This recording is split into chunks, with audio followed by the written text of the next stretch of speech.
Hi everyone. So today I want to talk about something super important in a fitness journey, that is protein intake.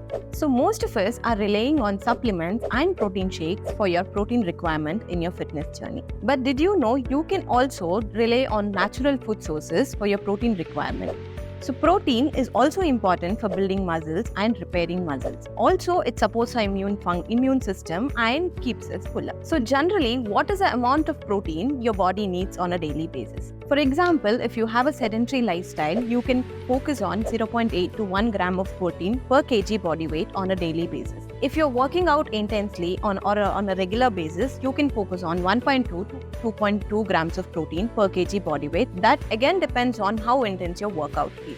So here are some great food sources when it comes to natural food sources of protein.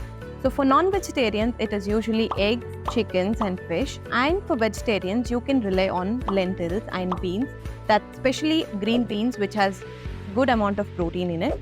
Also, paneer and soya are good sources of protein. Nuts and seeds are also a source of protein, but you don't get a large amount of protein in it, but you can rely on them for small amount of protein. Always rely on natural sources, which is satisfying and also budget friendly, of course, compared to supplements. So focus on delicious, power-packed protein foods, which can make you feel fantastic in your fitness journey.